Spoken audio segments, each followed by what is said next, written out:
Welcome to Learning English, a daily 30-minute program from the Voice of America. I'm Katie Weaver. And I'm Mario Ritter Jr. This program is designed for English learners, so we speak a little slower and we use words and phrases especially written for people learning English.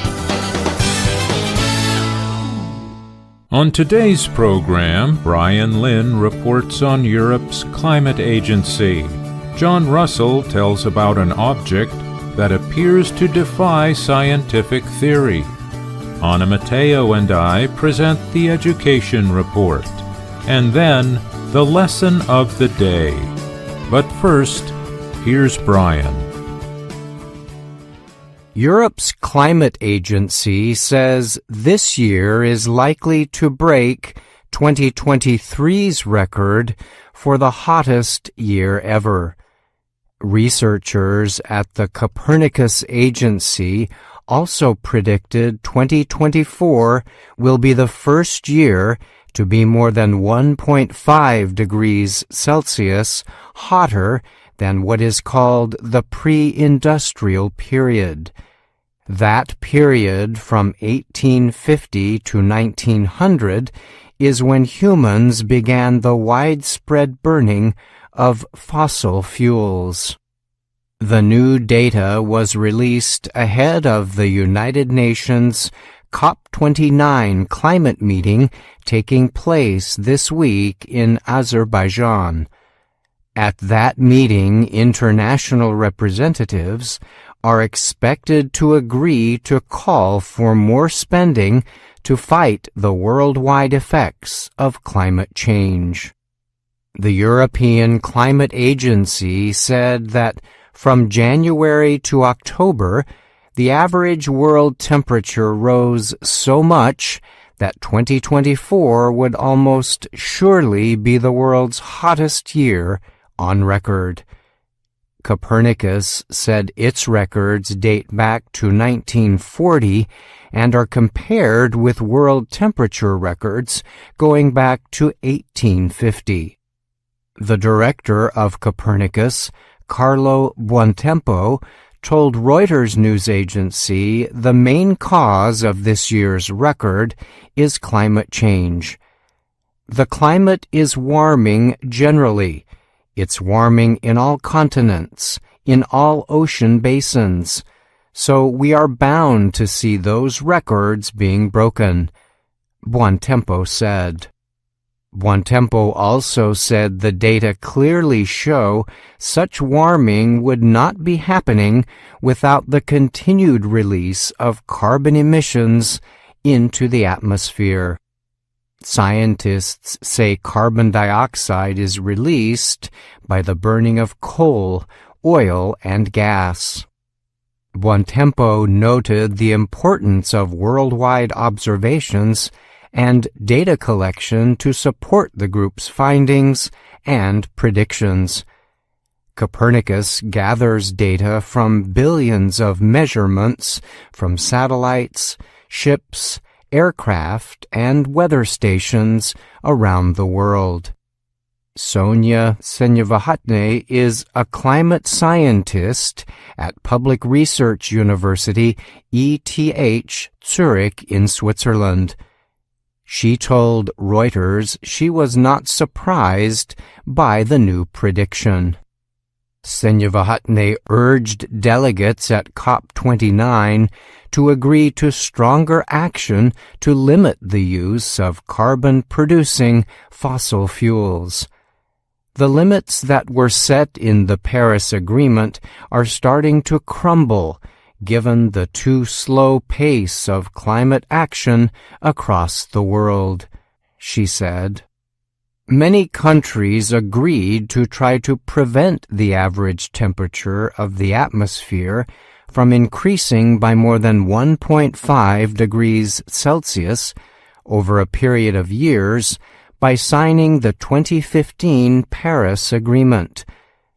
Officials from Copernicus have said that the 1.5 degrees Celsius limit could be passed around 2030. It's basically around the corner now, Buontempo said. Climate scientists say each increase in temperature can fuel extreme weather. I'm Brian Lynn.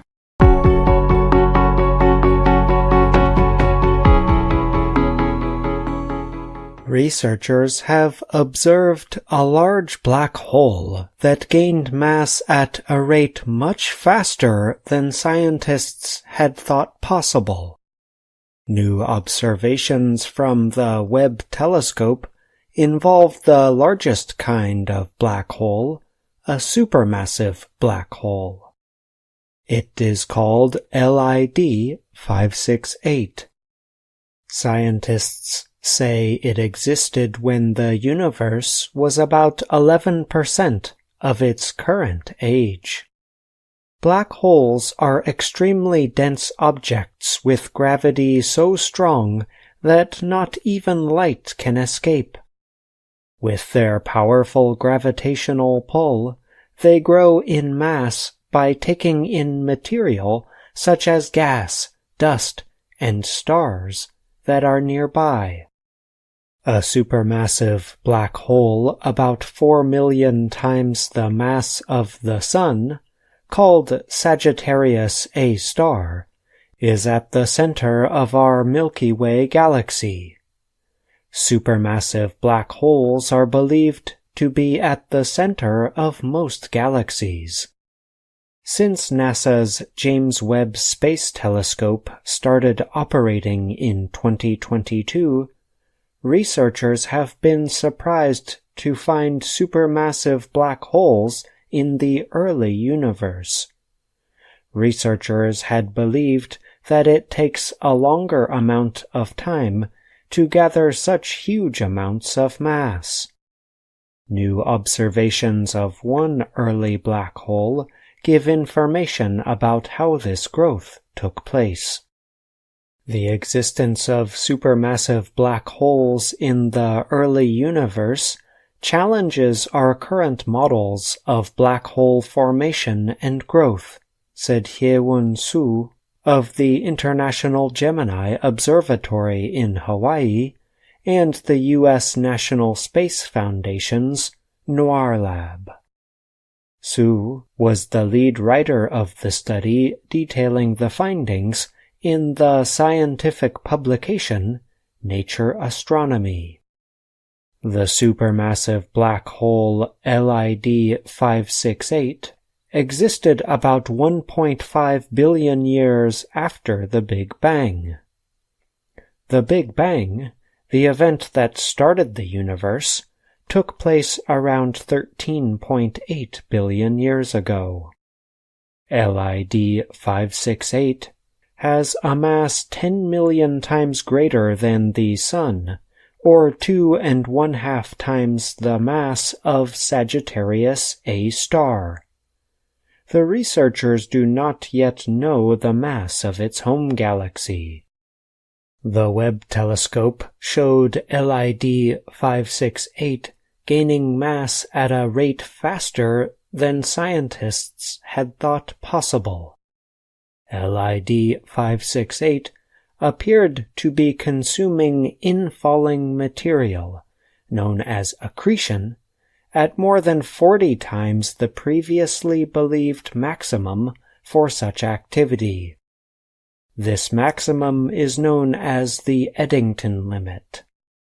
Early black holes are thought to have started in one of two ways. They could have begun after the explosive death of the universe's first generation of stars, or through the collapse of large clouds of gas present in the early universe. The discovery of LID 568 suggests that a lot of mass growth can take place during one time, or episode, of rapid accretion, Soo suggested. A good sign of a growing supermassive black hole is emission of X-rays. High-energy electromagnetic radiation, with very short wavelengths. Material moving around a supermassive black hole is superheated and glows strongly in X-ray wavelengths before disappearing in the black hole. Su described LID 568 as remarkable. She added, "We don't know yet how LID 568 is able to exceed the Eddington limit. To investigate further, we need more data, so we are planning to conduct follow-up observations with Webb." I'm John Russell.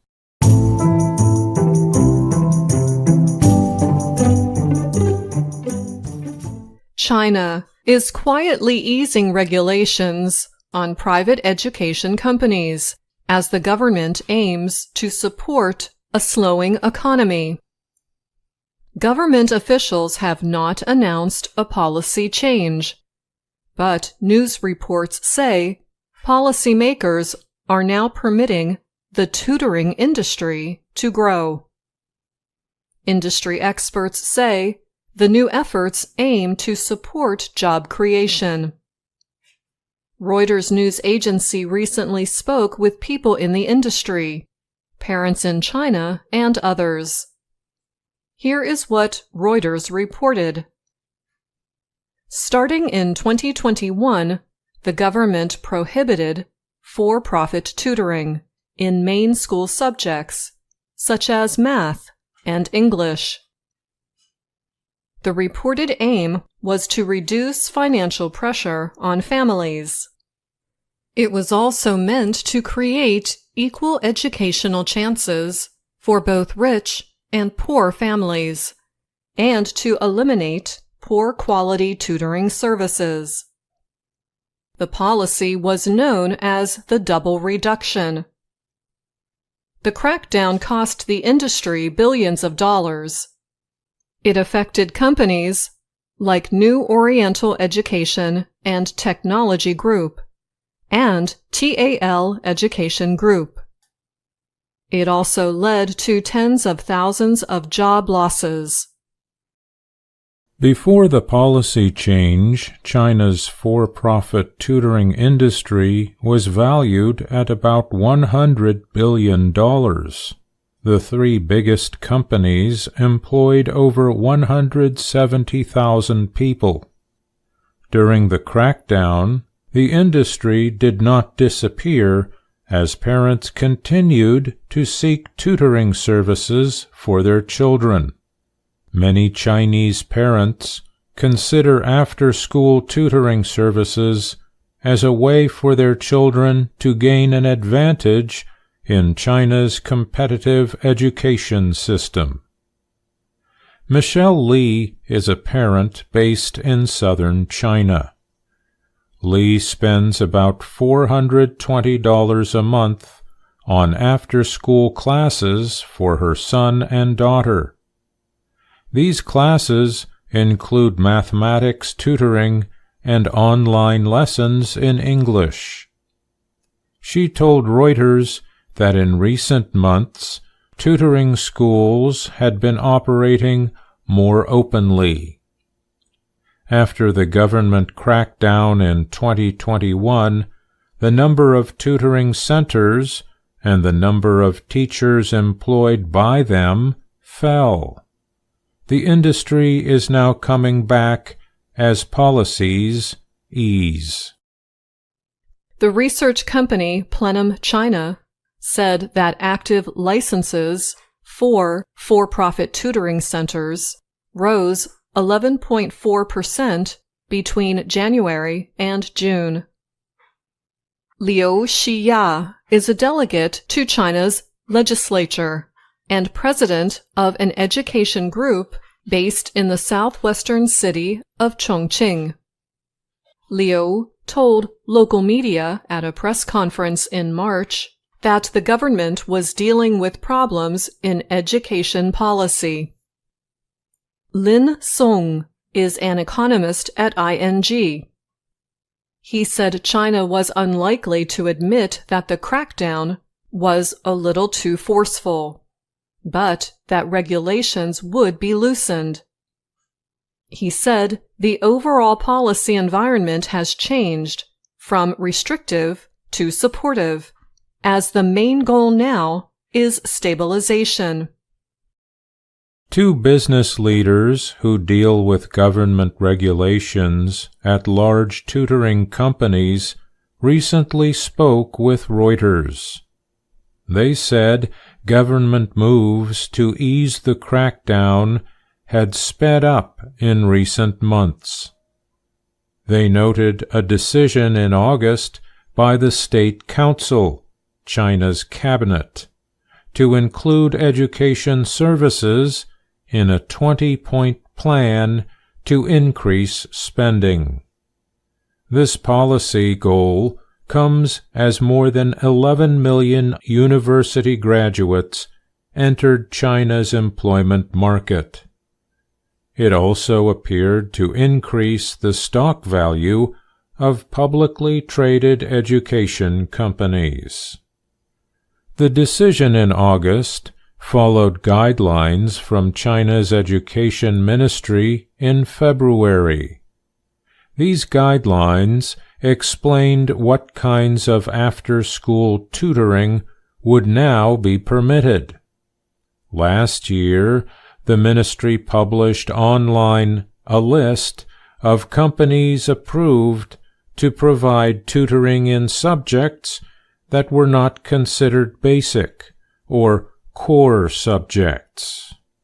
To get around the rules, tutoring centers would often rename classes. For example, math classes were commonly called logical thinking classes. A woman who ran an English tutoring school in the eastern province of Zhejiang said she laid off 60% of her workers following the crackdown. Lisa did not want to give her full name to Reuters, but she said the school continued to teach science-related courses in English without calling them English classes. Also, one-on-one tutoring did very well during the crackdown. Parents, who could afford it, paid for tutors to come to their homes. Some parents said this increases an academic gap, where students from rich families do better in school than poor families. That worries parents like Yang Zhengdong, a Shanghai-based mother of two. She said the policy presented families with a hard choice: either pay up to $112 per class for a private tutor, or spend hours each day teaching the children themselves. She said that if this continues, the academic gap between rich people and everyone else will get worse. Young said that wasn't what the policy was meant to do, but that's the reality. So, of course, it needs to change. I'm Anna Mateo. And I'm Mario Ritter Jr.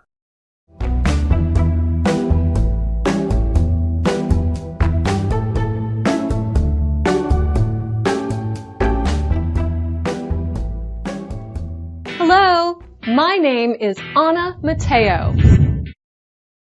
My name is Andrew Smith. And I'm Jill Robbins. You're listening to the Lesson of the Day on the Learning English podcast. Today's lesson helps you do more with Level 2 of our video series, Let's Learn English. This series shows Anna Mateo in her work and life in Washington, D.C. Lesson 2 of Level 2 is called The Interview. Anna's friend Pete has an opportunity for a new job. Anna's boss, Ms. Weaver, is going to interview Pete for the job. The person who asks the questions is called the interviewer, and the person answering the questions is called the interviewee. Right. Just like a company or person who gives a job is the employer, and the worker who gets the job is the employee. Anna also gets a new job or role, and that's spelled R-O-L-E, in Lesson 2.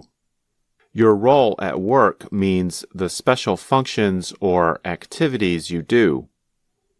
Anna still works for Ms. Weaver, but Ms. Weaver tells her, Anna, you're good at asking questions. So I want you to go back to hosting and reporting. Go back is one of many phrasal verbs you can hear in the video. It means to return. Let's listen to the robot teacher, Professor Bott, talk about them. I wonder what Anna's new assignment will be. Professor Bott here. While you are watching, look for phrasal or two-word verbs. Some stay together, like go back, and some can come apart, like give out. Good luck, Anna. In the video, the word assignments appears between the words give and out. That means give out is a separable phrasal verb. In other words, we can separate the two words and put another word between them. So Ms. Weaver is telling everyone what their new assignment is. Here's another example, this time with the phrasal verb turn on. We can say, please turn on the light, or we can say, turn the light on. Both mean to cause a light to shine. Now, let's see what else Ms. Weaver has planned for Anna. And be sure to listen for phrasal verbs as well.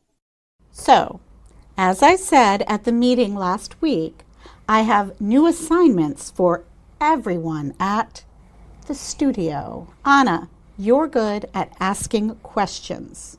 So I want you to go back to hosting and reporting. That sounds great. You're also a team player. So I want you to team up with someone. That sounds even better. Someone who is very different from you. That sounds... What do you mean, different? Well, you are very cheerful. You're a people person. I want you to team up with someone who isn't. Ms. Weaver, I will find that person. What kind of person do you think Anna will try to find? Ms. Weaver said Anna is very cheerful and a people person. A people person is an expression that means a person likes to be with other people. Cheerful means happy and sharing good feelings with others. So if Anna teams up with someone different, that person probably doesn't usually want to be around a lot of people. Team up with is another phrasal verb. Dr. Jill and I team up with each other to do the lesson of the day on the Learning English podcast. So team up with just means to work with another person or group of people. Now let's listen and see who Anna finds.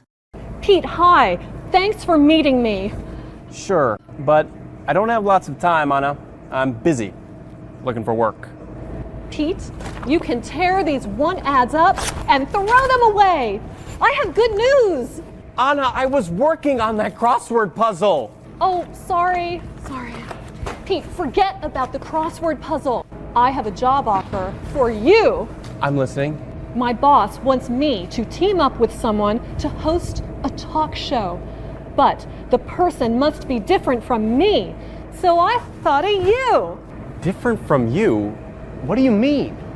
I'm sorry, Pete. I don't have time right now. Here's my boss's address. Your interview is tomorrow morning at 10 a.m. But what do you mean different? Just be yourself, Pete. Just be yourself. Anna takes Pete's newspaper and tears it up, or rips it, into two pieces. Tear up is a phrasal verb. And Professor Bott tells us about another one. Did you find any two-word verbs? Here's one example. Pete can throw the want ads away. Throw away is a two-word verb. Thanks, Professor Bott. But since our listeners are not watching the video, we should explain that throw away means to place something in a waste container. Now, let's see how Pete does in his interview with Ms. Weaver. Thanks for coming in, Pete. Thanks for the opportunity, Ms. Weaver. I need to find out if you have the skills for this job, and I want you to be completely honest. Okay. First, let's talk about your personal skills. Pete, are you a people person? Well, okay. Sometimes I think people talk too much. Pete, what work of yours are you most proud of? Last year, I locked myself in a cabin and wrote a book. I didn't speak to anybody the entire time. It was the best 2 months of my life. Okay. I think I've heard enough. It sounds like Pete is not a people person. Do you think Ms. Weaver will team him up with Anna? Probably. By the way, Ms. Weaver used another phrasal verb there, find out. She wants to learn or gather information about Pete's abilities. That's because she wanted Anna to team up with someone different from herself. Grumpy is an adjective to describe a person's mood or personality. It describes someone who is a bit unhappy or does not share positive feelings with others. I remember some years ago on YouTube there was a grumpy cat that became very popular. The cat's face made it look grumpy. Yes. All you need to do is enter the word grumpy in YouTube or Google, and you will find many pictures and videos of that cat.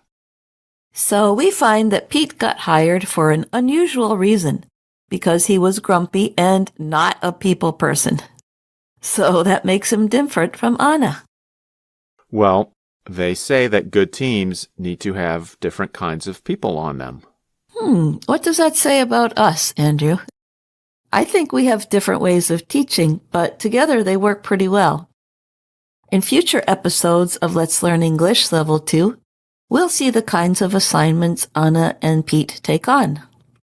And that brings us back to the phrasal verb from the beginning of the video. Listen.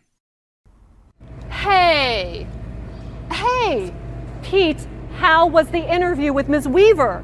Well, she said I was grumpy and not good with people. And I got the job! I knew it! Congratulations! Let's go celebrate! Okay. To take on something is to accept a duty, job, or responsibility. We say we take on a new job, we take on work, we take on a new role, take on responsibilities, and so on. And this phrasal verb is separable. For example, if we use the pronoun it, we can say take it on. But if we use a longer noun like assignment, we place that noun after the phrasal verb. So we say take on the assignment. We hope you will watch all the lessons in Let's Learn English to see what roles Anna takes on.